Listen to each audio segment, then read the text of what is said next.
ये बात तो अब तय हो चुकी है कि कलयुग का आरंभ हो चुका है और उसका असर अब लोगों को ऊपर दिखना भी शुरू हो गया है। वो चाहे दुनिया में आ रही भूकंपीय त्रासदी हो या फिर भयानक महामारी से हो। जिस प्रकार हमारे पुराणों में लिखा है कि कलयुग में लोगों की प्रवृत्ति कैसी होगी, वह हमें कहीं कहीं दिखाई भी दे रही है। लेकिन इस कलयुग को चलते अभी केवल 5000 साल हुए हैं। कहा जाता है कि लाखों साल अभी इस कलयुग के बाकी हैं। दोस्तों, अब आप इस कलयुग की पूरी गाथा को इस वीडियो के कुछ मिनटों में आप सुनोगे तो आप दंग रह जाओगे, क्योंकि यह कलयुग आपको इतना डराएगा कि आप यह सोचने पर मजबूर हो जाओगे कि काश हमारा भी कलयुग के चरम पर जन्म न हो।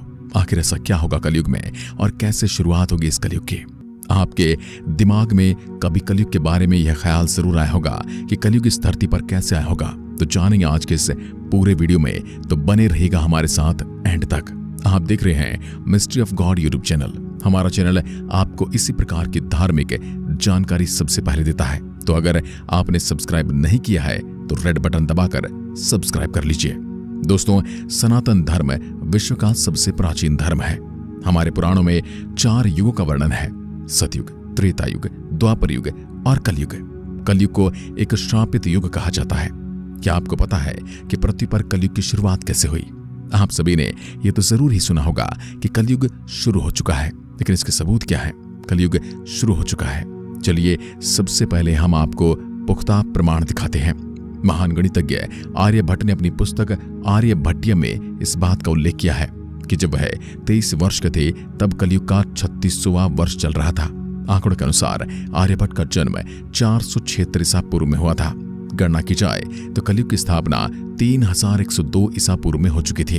दोस्तों, हम सब ने कभी भी इस बात पर ध्यान दिया है कि ऐसा क्या कारण रहे होंगे जिससे कलयुग को धरती पर आना पड़ा? क्यों कलयुग को ही इतना श्रापित होना पड़ा? चलिए इसकी पूरी हकीकत जानते हैं। कहते हैं, जब भगवान श्री कृष्ण के कहने पर धर्मराज युधिष्ठिर ने अपना पूरा राजपाट परीक्षित को सौंपकर अन्य पांडवों और द्रौपदी के समेत महाप्रयाण हेतु हिमालय की ओर निकल गए थे। कलयुग में दोस्तों धर्म का पूरी तरह से नाश हो जाएगा। कहा जाता है कलयुग में बुरी ताकतों का राज होगा, धर्म तो नाम मात्र का रहेगा।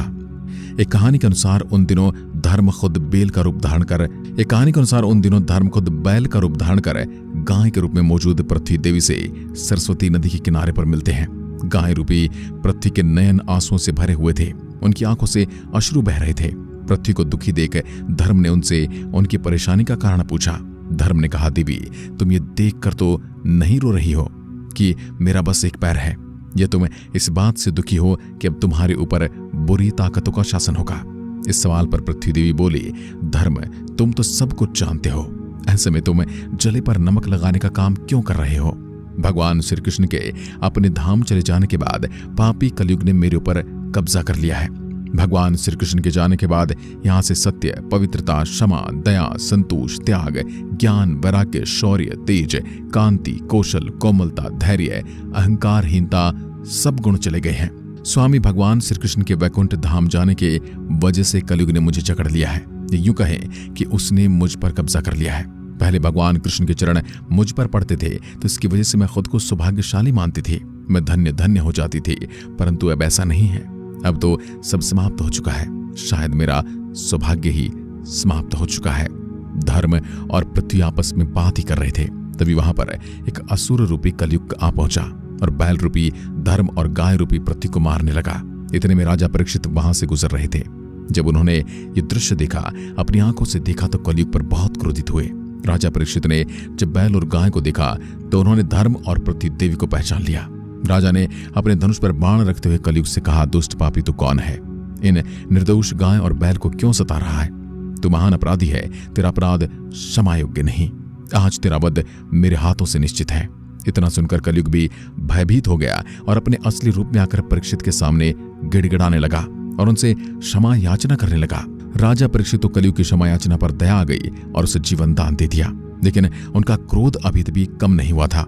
राजा परीक्षित ने अपनी शरण में आए कलयुग को देखा कि मैं तुम्हें जीवन दान दे रहा हूं, किंतु तुम ये मत समझना कि तुम इस दोष से मुक्त हो गए हो। तुम धर्म, पाप, झूठ, चोरी, कपट, दरिद्रता आदि का मूल कारण तू ही है, इसलिए तू अभी इसी वक्त मेरे राज्य से निकल जा। राजा परीक्षित की बात सुनकर कलयुग ने कहा कि हे राजन, इस संपूर्ण पृथ्वी पर आपका ही तो राज है। पृथ्वी पर ऐसा कोई भी स्थान नहीं है जहां आपका राज्य न हो। ऐसे में मैं जाऊं तो जाऊं कहां? मुझे तो कोई स्थान प्रदान करो। कलयुग की इन बातों को सुनकर राजा परीक्षित ने कहा, झूठ, धूत, मद्यपान, परस्त्री गमन और हिंसा, इन 4 स्थानों में असत्य, मद, काम और क्रोध का निवास होता है, तो इन 4 स्थानों में रह सकता है। परंतु इस पर कलयुग बोला, हे राजन, ये 4 स्थान मेरे रहने के लिए अपर्याप्त हैं, अन्य जगह भी प्रदान कीजिए मुझे। इस जगह पर राजा परीक्षित ने उसे स्वर्ण के रूप में 5वां स्थान प्रदान किया। स्वर्ण रूपी स्थान मिलते ही कलयुग ने राजा परीक्षित के सोने के मुकुट में वास कर लिया। कलयुग इन स्थानों के मिल जाने से प्रत्यक्ष तो वहां से चला गया, किंतु कुछ दूर जाने के बाद अदृश्य रूप में वापस आकर राजा परीक्षित के स्वर्ण मुकुट में निवास करने लगा। इसके बाद राजा परीक्षित ने बैल के स्वरूप में, धर्म और गाय के स्वरूप में पृथ्वी देवी को कहा, हे वृषभ, आप धर्म के मर्म को भली भांति जानते हैं, इसलिए आप किसी के विषय में गलत न कहते हुए अपने ऊपर अत्याचार करने वाले का नाम भी नहीं बता रहे हैं। हे धर्म, सतयुग में आपका तप, पवित्रता, दया और सत्य 4 चरण थे। त्रेता में 3 चरण रह गए, द्वापर में 2 ही रह गए और अब इस दुष्ट कलयुग के कारण आपका केवल 1 ही चरण रह गया है। पृथ्वी देवी भी इसी बात से दुखी है। ब्रह्म पुराण, विष्णु पुराण और भविष्य पुराण की भविष्यवाणियों से लेकर गरुड़ पुराण में कर्म और उनके परिणाम तक बहुत कुछ हमारे सामने लाया जा चुका है, लेकिन ये भविष्यवाणियां सुनकर शायद आप बिल्कुल चौंक जाएं। बताया जाता है कि कलयुग सबसे आखिरी युग है, इसलिए हमें अपने सभी कर्मों का फल इसी युग में भुगतना पड़ेगा। जब कलयुग की समाप्ति होगी तो निश्चित रूप से चौंकाने वाली चीजें धरती पर घटित हो रही होंगी। बेमौसम बारिश, आंधी तूफान, जल संकट, ये सब संकेत होते हैं। चारों तरफ ऐसा माहौल बन जाएगा जिसके बारे में हम सोच भी नहीं सकते। जैसे जैसे कलयुग अंत की ओर बढ़ेगा, मनुष्य का जीवन काल घटकर मात्र 12 साल तक रह जाएगा और शरीर 4 इंच तक सिकुड़ जाएगा। शासक जनता पर मनमाने ढंग से शासन करेंगे, मन चाहे ढंग से उन पर कर थोपेंगे। शासक अपने राज्य में अध्यात्म की जगह भय का प्रसार करेंगे। वह स्वयं एक बहुत बड़ा खतरा बन जाएंगे। बड़ी संख्या में पलायन शुरू हो जाएगा। लोग सस्ते खाद्य पदार्थ और सुविधाओं की तलाश में अपने घरों को छोड़कर जाने के लिए मजबूर होंगे। धर्म को नजरअंदाज कर दिया जाएगा और लालच, सत्ता, पैसा सभी के मस्तिष्क में प्रबल रूप से विद्यमान रहेगा। लोग बिना किसी पश्चाताप के अपराधी बनकर लोगों की हत्या करेंगे। संभोग जिंदगी की सबसे बड़ी जरूरत बन जाएगी। लोग बड़ी आसानी से कस्में खाएंगे और उसे तोड़ देंगे। वचनों का कोई अर्थ नहीं रह जाएगा। लोग मदिरा और अन्य नशीले पदार्थों की चपेट में आ जाएंगे। गुरुओं का सम्मान करने की परंपरा समाप्त हो जाएगी। ब्राह्मण ज्ञानी नहीं रहेंगे। शत्रु का साहस खो जाएगा और वैश्य अपने व्यवसाय में ईमानदार नहीं रहेंगे। पाप अपने चरम पर होगा।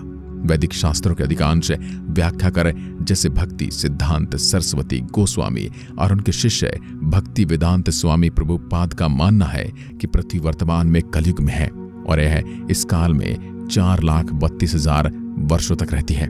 कलयुग को कुछ लेखकों द्वारा 6,480 वर्षों का बताया जाता है। हालांकि इसके बारे में कई और अलग अलग मत भी दिए गए हैं। इसलिए दोस्तों, जितना हो सके धर्म का पालन कीजिए। अगर आप धर्म का पालन सही तरीके से करते रहेंगे तो कलयुग की चपेट से बच सकते हैं। वैसे कलयुग में इस बढ़ते घोर पाप को लेकर आपकी क्या राय है? अपनी राय कमेंट में जरूर बताएं। वीडियो पसंद आई हो तो लाइक कीजिए और चैनल को सब्सक्राइब करना बिल्कुल ना भूलें। धन्यवाद।